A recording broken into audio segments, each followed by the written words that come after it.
Okay, when it comes to bespoke suiting, the best fiber for all year round wear is 100% wool. Now, the first thing we want to point out when it comes to the wool fibers is the distinction between woolen and worsted. Anytime we mention wool to a client, the first thing they think about is the thicker, fuzzier wool, just like these tweed fabrics here. Now, here's the thing. This is 100% wool, but it's woolen.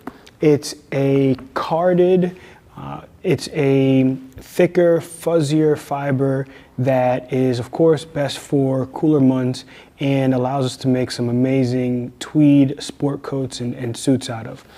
The wool that we recommend for the year-round wear is the worsted wool.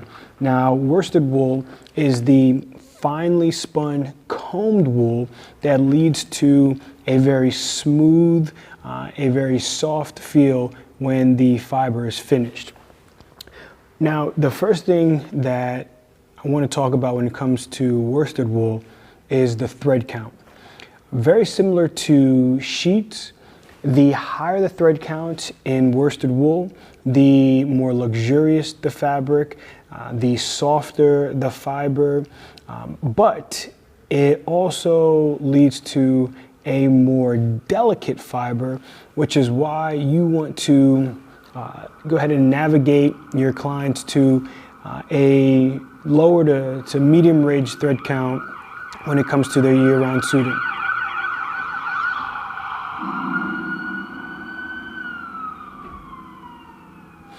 Which is why you want to recommend a mid-level thread count when it comes to your client's year-round suiting. Now, the super count, it's called, ranges from super 100s and goes all the way up to super 180, super 200, super 220, etc. When you start getting into the super 250s, 280s, and 300s, at that point, it's almost like a marketing ploy and less of the actual fabric quality.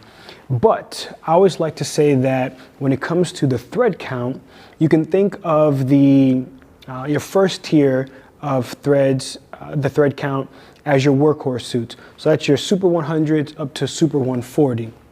Now, when you consider a super 140 and below as your everyday, the reason I say that is because you can wear it quite frequently and you won't experience a lot of wear or breaking down of fibers to the garment.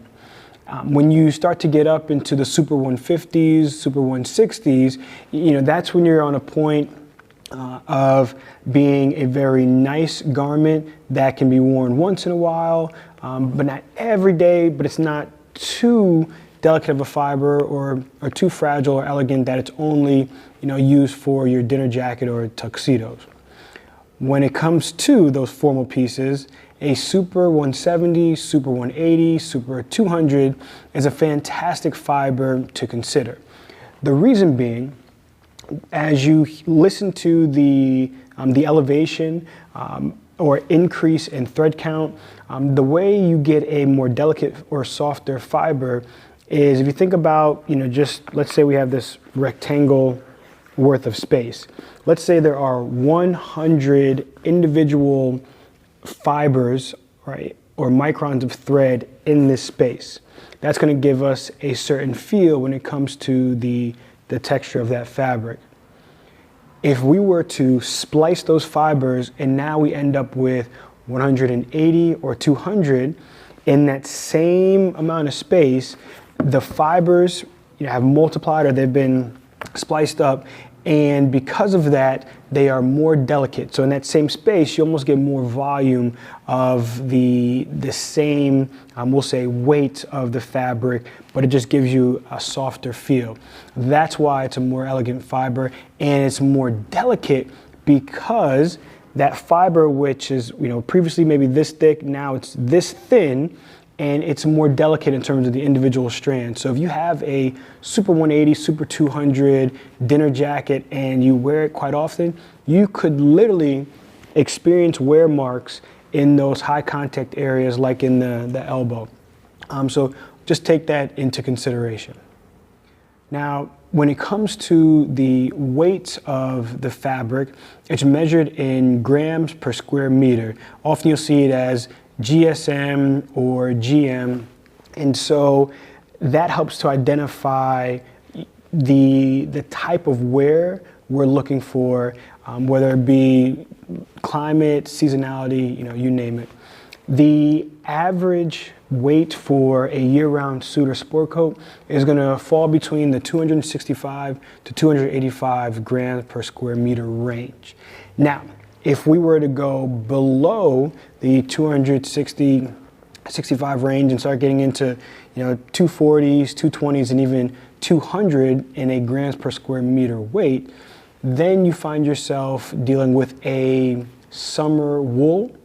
And that is going to be a lightweight fabric for your warmer months. As you go into the heavier count, the 300s, 350, 400, then you're getting into the thicker fabric, whether it be for a tweed sport coat or even a top coat or an overcoat if you're into the 450s and 500s.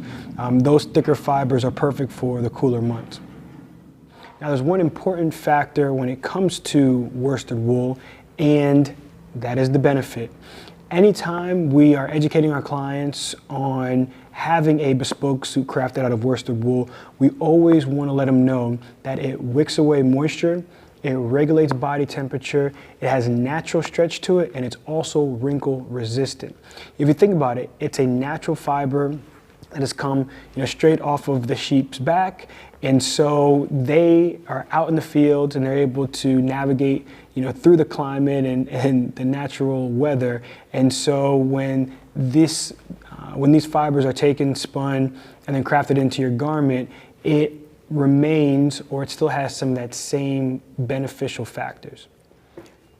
Now, when it comes to natural fibers in bespoke suiting, we already mentioned the benefits of wool, but I want to talk about the other natural fibers that we often craft pieces in. So these are going to be the 100% fibers. We'll dive into the composition blends a little bit later, but I want to reiterate the benefits again of worsted wool. So worsted wool is the finely combed, the smooth wool that is fantastic for year-round suiting. It regulates body temperature, it wicks away moisture, it has natural stretch to it, and it is also wrinkle resistant. So again, the hands down best fabric for year-round suiting. We also will craft suits in cotton. If somebody's looking for a very casual sport coat or suit, then cotton is one fiber that we'll typically craft in. And of course, cotton can be lightweight. It's great for the warmer months along with all year round wear, although it does retain moisture and then it does wrinkle quite easily, but it's fantastic as a casual garment that can be dressed up. Now, cotton is interesting because it comes in a few different forms that we're familiar with. So one of them is denim. That's correct. So your jeans are 100% cotton. It's just the way that they are spun, dyed, and then treated afterwards that gives you the denim effect. Also, you have seersucker. So seersucker is another 100% cotton, and the reason why seersucker is fantastic for the spring and summer months is because the way that the fabric waffles, those pockets allow for airflow to go throughout the body and through the garment to keep you cool on those warm days. When it comes to, again, the spring and summer months, everybody is familiar with linen. With linen, because the channels of the fiber, so the warp and the weft, because the channels it creates are quite large, it allows for greater breathability and increased airflow throughout the garment, keeping you cool. It also does a great job of expelling moisture so that even if you were to sweat, it'll be done with the moisture quite quickly. One downside of linen, we all know, it is prone to heavy wrinkling. That's something that you just have to accept with 100% linen, that if you're gonna rock it, just go ahead and rock it and accept the wrinkles. There's another natural fiber that we will also craft garments out of, and that is silk. So silk, as we know, has a very prominent luster to it. And it's interesting because some folks feel that that silk is a fabric that will retain heat and will keep you warm, or will lead you to being hot. It's not exactly true. So silk is a great fiber to allow you to be cool. It's just when moisture starts to accumulate on your body, if that silk were to come in contact with the moisture, now it melds itself to your body, and that can create heat or the feeling as though you're hot. But silk is a very lightweight, it's a cool fiber for the summer, and a lot of times we utilize it in formal garment making. So it's a very elegant fiber, which has some great luster for your dinner jackets or your prominent tuxedos. Or if you just want a really funky look that stands out, silk is a great way to go, but it is a very delicate, expensive fiber.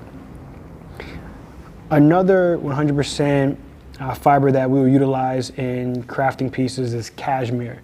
Cashmere is extremely soft. It's a wonderful fiber that can be worn throughout the year depending on the weight and the fiber count in which it's woven in.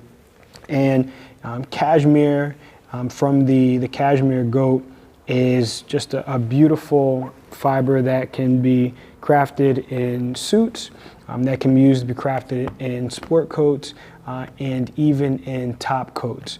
Once it's meshed or combined with other fibers, you can have a different level of suit, sport coat, or even have it included in your jeans for a nice soft finish. Okay, so we had an opportunity to discuss the benefits and identify some of our more commonly used natural fibers. Now I want to point out the blends and identify when, where, and why a client may choose these particular fibers to have a garment crafted in. One of the fabric blends that I'm going to talk about first, and one that I go to often, consists of worsted wool and linen. Now, a wool linen blend is one of my favorites because it allows for a very lightweight, very breathable, and very unique look. As you can see, those striations, that's the flaxseed from the linen. So the linen, of course, keeps the body cool. But the awesome thing is that when the linen is woven with the wool, it significantly reduces the amount of wrinkling that takes place. And you still have all the benefits of the moisture wicking, the regulation of body temperature, even the natural stretch, but you don't get that same extreme wrinkling as you would with 100% linen. So the wool linen blend, one of my favorites. Now, because you see those striations, it does lend itself to be more of a casual appearing fabric. And so if you wanted the same properties, but wanted a slightly more formal looking piece, something that isn't as casual, then a perfect blend would be a worsted wool and mohair blend. Now, the beauty of mohair is that it has some of the same properties as linen in that it allows for that airflow, but it does not wrinkle at all. And the beauty of mohair, it has a luster or a sheen to it, which gives you a very elegant looking suit, or even we can craft it in a tuxedo. So mohair, again, one of those fibers that we love working with. It's wrinkle resistant, has natural stretch, has some great bounce and body to it, some great resiliency in terms of the wrinkle, and performance. And another cool factor is it has a crisp feel to it. It kind of throws clients off at first because to them it may feel very dry and brittle to the touch, but if you have a high-end mohair that is blended at the right percentage with worsted wool, then you end up with a very elegant fiber that is great for all year round, has all the benefits in terms of moisture wicking, in terms of natural stretch, wrinkle resistancy, regulating body temperature, but you get a beautiful suit or even tuxedo depending on your preferred wear. Now, another blend that I like to talk about allows the client to have a garment that is cut close to the body, but they have a bit more mobility, and that's when you incorporate worsted wool with lycra. So lycra, of course, gives us the stretch, and you have a then fiber that has all of the benefits of worsted wool with the additional touch of stretch. So you see here quite a bit of stretch, and this is 4% lycra, or I'm sorry, elastane. Lycra and elastane are one and the same, but this just again a phenomenal weave. So if somebody wants something that is cut close to the body, but they want to be able to move, then the worsted wool elastane blends give them a great deal of movement. Now there's a couple fibers in terms of the blends that I didn't mention. Worsted wool, linen, silk blends. Those are great for the spring and summer months where you have a wonderful garment that allows for breathability. It's lightweight, but that silk gives it a little bit of refinement and luster to the overall weave. Same thing when incorporating worsted wool and silk. A lot of times we will, especially in our formal wear, we will combine worsted wool and silk to give us a beautiful tuxedo or dinner jacket without it being too delicate of a fiber if it were in the 100% silk composition. So here, we have that wrinkle resistancy, we have a beautiful drape, and you get that sheen or that luster from the integration of the silk there. So again, another wonderful fabric blend. It just depends on what you're looking to achieve. Now, staying on the topic of formal wear, since we do produce a great deal of tuxedos and formal jackets for our male and female clients, I want to talk about the jacquard, the damask, the baroque, the brocades, essentially the textured fibers. When it comes to very ornate and unique suiting, the jacquards and the damask fabrics are going to be ones that our clients go to quite often. You will hear jacquard more often than these other terms, because jacquard is the actual name of the loom that these fibers are woven on. And so in order to achieve some of the raised textured fabrics, you're going to have wool and polyester integrated in it. And I know we are not fans of polyester, but a little bit, again, like you take everything else in moderation, a little bit never hurt anybody. The polyester gives the form, structure, and rigidity so that these raised fibers can be woven in the manner that they are. You will see some brocade fabrics that are flat, brocade and jacquard fabrics that are flat. These can be woven with 100% wool or wool silk. They don't need the polyester because, as you see, they are flat and not raised at all. Now, that just touches on a pretty good amount of the fabrics that we use when it comes to crafting amazing garments for our clients. There are still more, but at least this gives you an idea of the types of fabrics you want to navigate your client to, and some that you may gravitate towards yourself based on what the wearer needs in terms of the climate, time of year, event, or the performance. We'd love for you to stay tuned for more. Be safe and keep the style flowing.